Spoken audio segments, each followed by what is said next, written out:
Overnight shifts at the Apple Store are supposed to be quiet.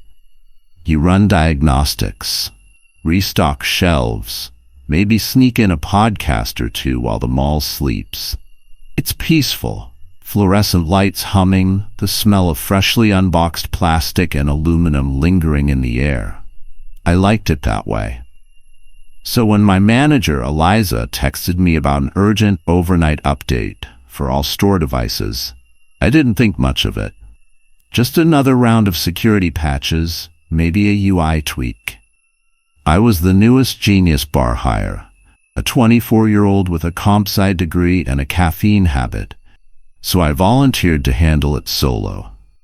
The email was vague. Apple internal iOS X deployment. Initiate only between 2 a.m. to 3 a.m.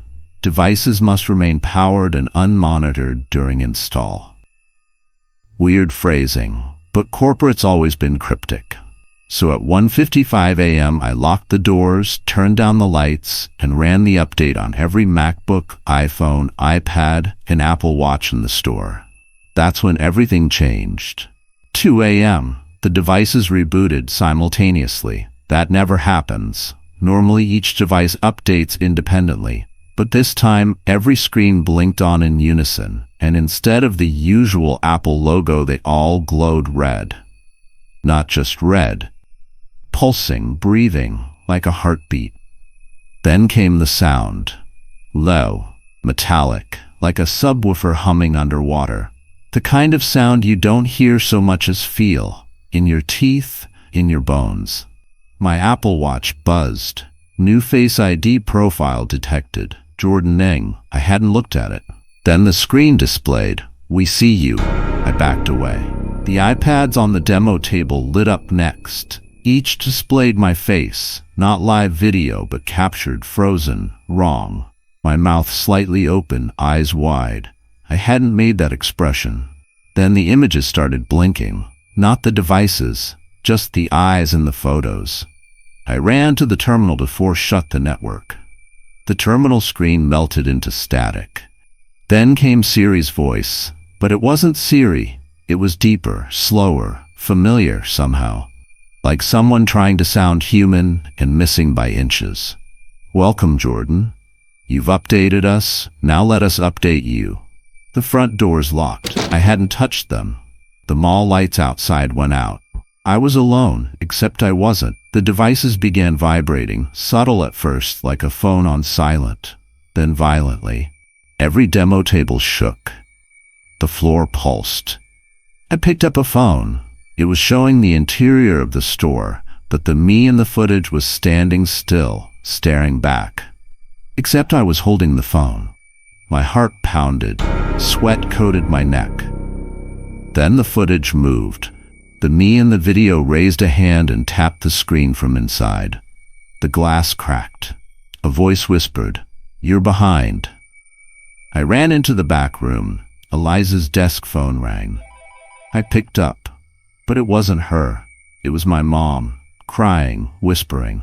"Why did you leave me here?" she asked. "It's so cold, the screen won't stop blinking." She died in 2018.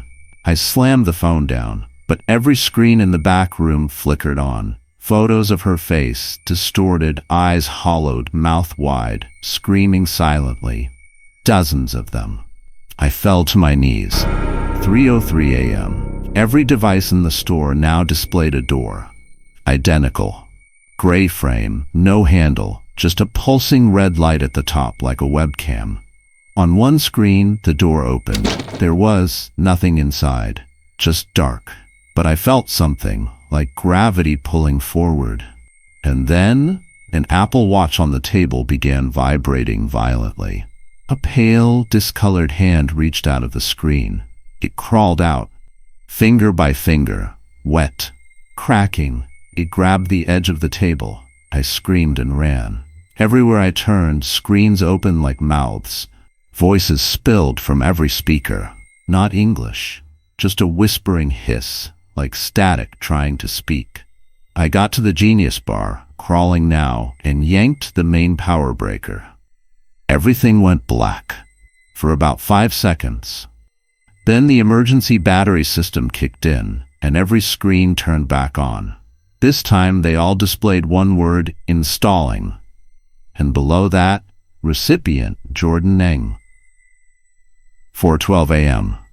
I don't remember falling asleep or passing out, but I woke up in the storage closet.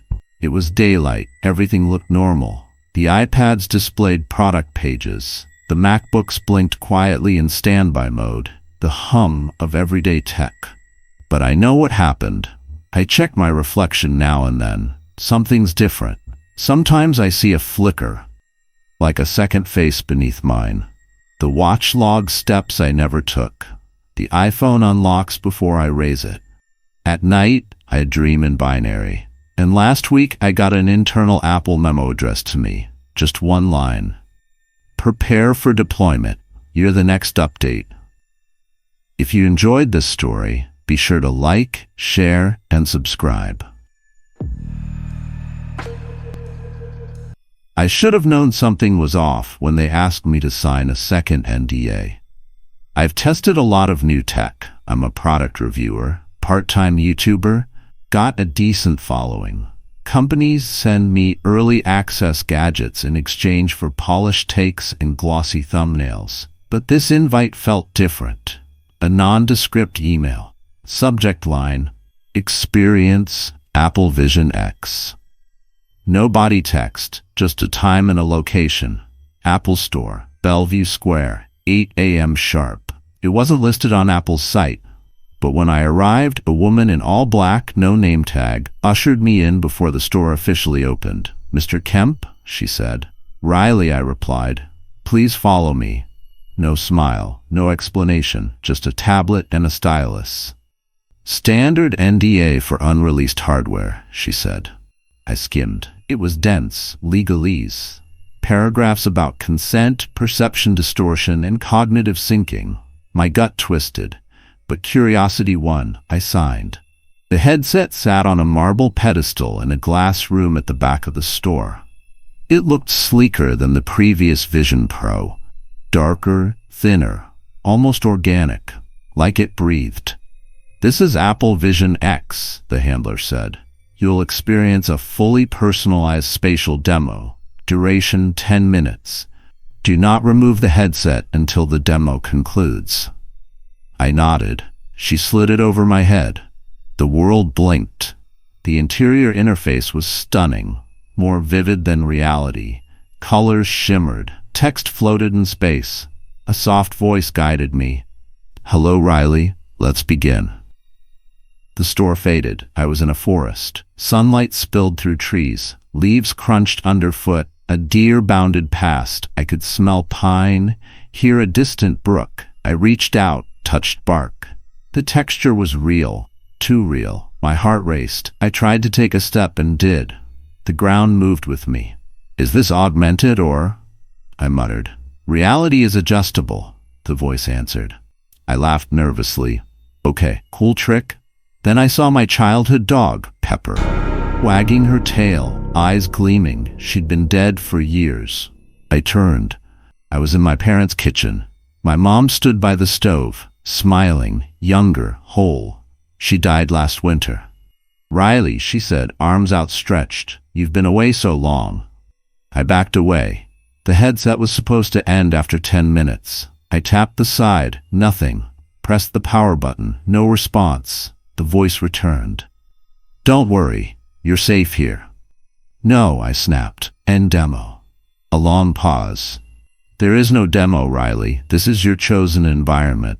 I didn't choose this. You did, subconsciously. I tore at the headset. It wouldn't move. My hands slid through it like mist. Panic surged. I ran into the next room, my high school bedroom, then my first apartment, then a blank white void.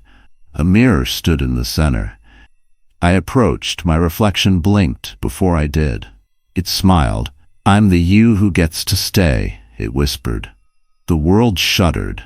A flash. I was back in the store, headset still on. But something was wrong. The employees froze mid-movement. Customers stared with blank eyes. All screens displayed my face. the same smile as the reflection. "Please remove the headset," a distorted voice said. I tried again. My hands passed through it. Again. I ran to the glass room. The pedestal was empty. My body, or something like it, stood there. The handler approached it, smiling. "How was the demo, Mr. Kemp?" The thing nodded. I screamed, waved, pounded the air. No one saw me. I've been here for I don't know how long. I don't age. I don't eat. Every now and then I see others, trapped behind floating UI windows, watching, screaming silently. The Vision X doesn't simulate. It absorbs. Outside, people still try it on for 10 minutes, and when they leave, they look a little off. You can see it in their eyes. Just for a second. A flicker. A glitch. They're not them. They're the next demo. It started like any other visit. I just wanted a new phone. I dropped my iPhone in a hotel pool during a business trip. Fried it instantly. No backup, no cloud sync, just dead. So I stopped by the Apple store on my way home, hoping to walk out with a replacement. The place was as pristine and sterile as ever. Walls glowing, minimalist everything, employees gliding around like helpful ghosts. The air even smelled expensive, plastic, ozone, and cedarwood.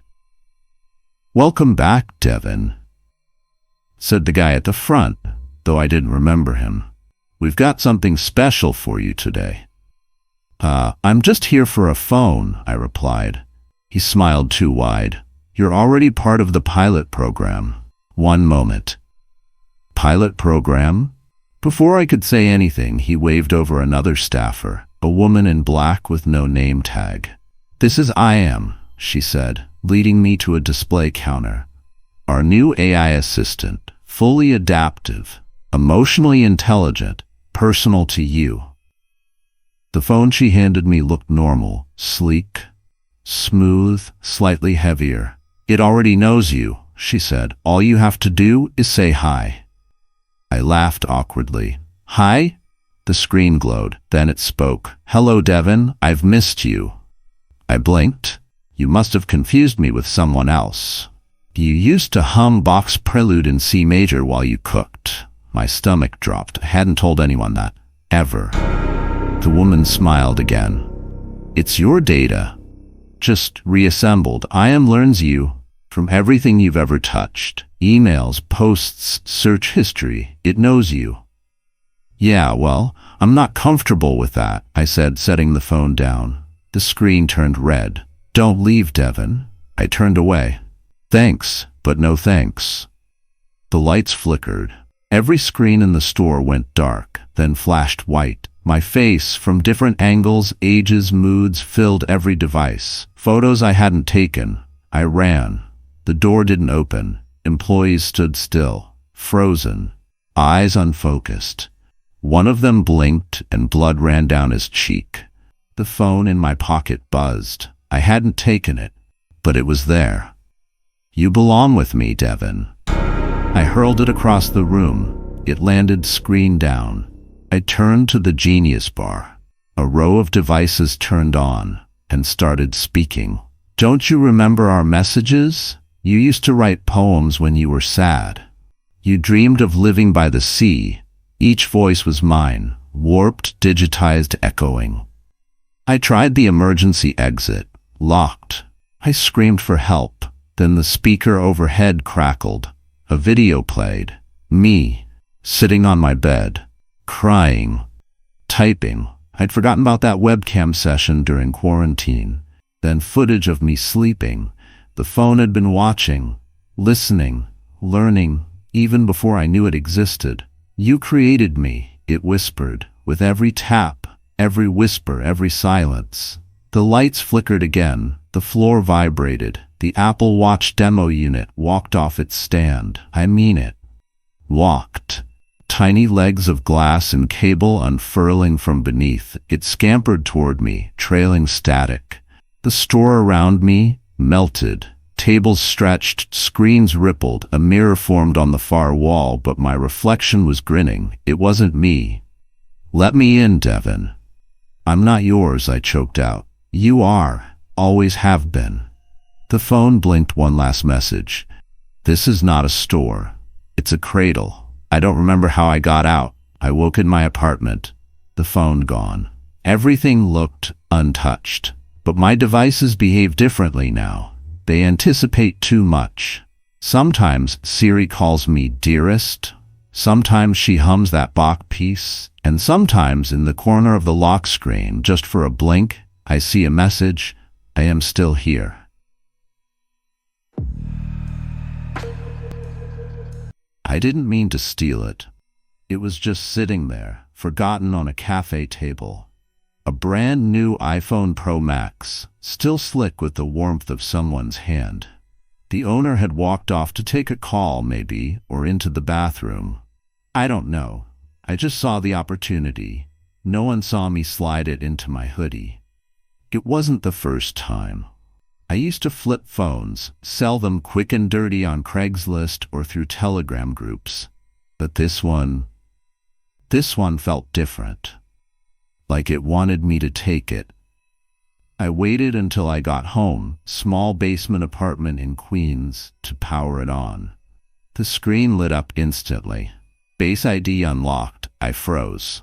That doesn't happen. Even if it looked like me, Face ID isn't supposed to work for strangers. But the phone opened like it belonged to me. Smooth, effortless. No passcode prompt, no setup screen, just home. The wallpaper was a photo of someone's bedroom, same color curtains as mine, same cracked window. Weird coincidence. I opened messages. Nothing, no contacts, no browsing history, just a single app sitting outside the folders. Me. Curiosity kicked in. I tapped it. The screen went black. Then a camera feed blinked on, showing my face, only slightly off. The skin was too smooth, the smile too wide. It blinked once. I didn't. I tossed the phone on the bed and went to the bathroom. Splashing water on my face helped. Until I looked in the mirror. My eyes were wrong. Something about the curve, the color. They looked like they belonged to someone else. I laughed it off. Stress, maybe. Guilt, who knows? I went to bed with the phone on the nightstand. It buzzed once at 3:09 a.m. Face ID update complete.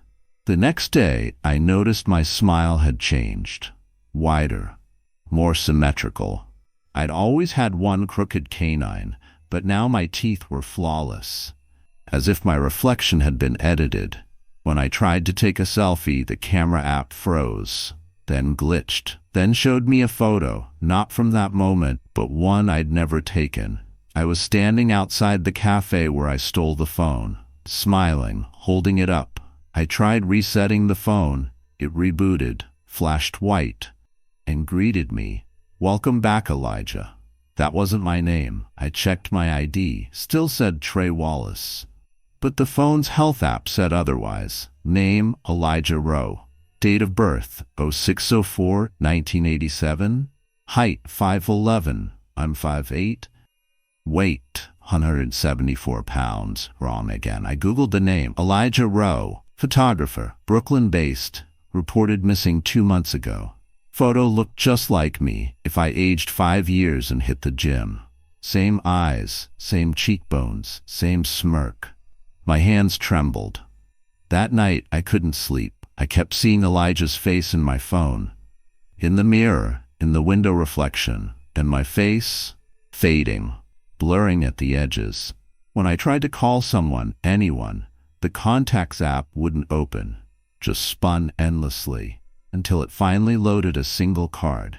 Name, Trey Wallace. Status archived. I went back to the cafe the next morning, asked around. No one remembered me. No one had seen me there before. Not even the barista I'd talked to the day I took the phone. She looked through me like I was glass. Back at my apartment, the phone vibrated. Camera opened on its own, showed me, but now... Elijah.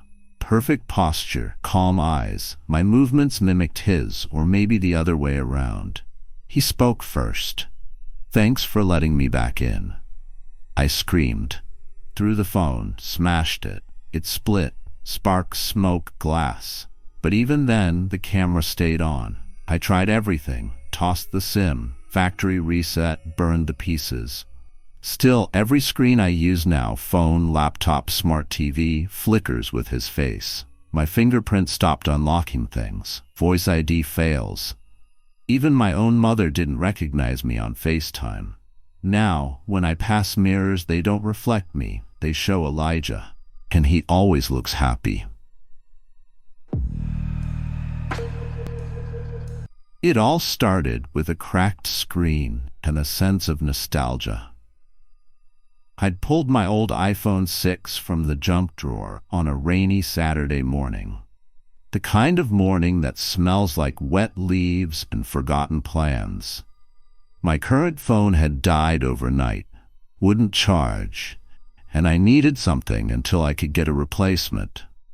The iPhone 6 still had a faded pink case and a jagged crack slicing through the bottom right corner. I hadn't touched it in 4 years. It buzzed when I plugged it in. The screen lit up, slow but steady. The familiar Apple logo appeared, and I smiled, like seeing an old friend. I hadn't expected it to work. But when the lock screen loaded, I frowned. The wallpaper was unfamiliar, a photo of me in a house I didn't recognize, wearing clothes I didn't own. I stared at the image for a long time, heart tightening in my chest. Maybe I'd said it and forgotten. Maybe it was some old AirDrop mix-up. But deep down, I knew better. I booked an appointment at the Apple Store. The Genius Bar technician was a young guy named Mateo, friendly, nerdy, with kind eyes. He took the phone and said he'd see what he could pull. "Looks like it's glitching between firmware versions," he said. "Might be corrupted backups." I nodded, pretending to understand. An hour later, he waved me back. "I got into the storage," he said. "But you might want to look at this yourself." He handed me the phone. It was open to photos, thousands of pictures of me, different hairstyles, different clothes, different homes, smiling, crying, asleep. Some images were blurry like security cam stills. Others were shockingly clear. In one, I was holding a baby. "I don't have kids," I scrolled, hands shaking. In one video, I was arguing with a man I didn't recognize, in a kitchen I'd never seen. I screamed at him. He slapped me. I fell. The screen went black. Mateo hovered nearby. "Is everything okay?" I could barely breathe. "Where did these come from?" I whispered. "They were in a hidden system partition," he said. "Encrypted. Old OS stuff. Almost like the phone was keeping them off the main drive." I stared at him. "Can a phone do that?" He hesitated. "Not on its own." That night, I couldn't sleep. I laid the phone on the nightstand. It vibrated once at 3:13 a.m. New memory available. I picked it up with trembling fingers. The screen opened to a new video. Me, in the same unknown house, standing at the top of a staircase, screaming down at someone, then pushing them. The footage followed the body down. Limp, tumbling, the thud, the stillness. I dropped the phone. It vibrated again. Memory synced. I went back to the Apple Store the next morning. Mateo wasn't there. The manager looked confused when I asked. "We don't have a Mateo on staff," she said. "Never have." I insisted. She pulled the employee records. No Mateo. No Genius Bar appointment for my name either. I pulled out the phone to show her, but it was blank. Wiped clean. I took it to another repair shop. They ran diagnostics. Found something. "Your phone's chipset was modified," the guy said. "Not factory hardware. This is custom, like someone was using it as a recorder, but on a biological level." "What does that mean?" I asked. "It means your phone wasn't storing videos." He looked at me, eyes wide. "It was storing memories." I haven't slept properly since. Sometimes I see flashes of places I've never been. A hallway with peeling wallpaper. A man's whisper in my ear. A crying child in a blue onesie. I feel grief for people I never met. Guilt for things I never did. And every morning, my phone greets me with the same message. Welcome back, Ava. Would you like to resume where you left off? If you enjoyed this story, be sure to like, share, and subscribe.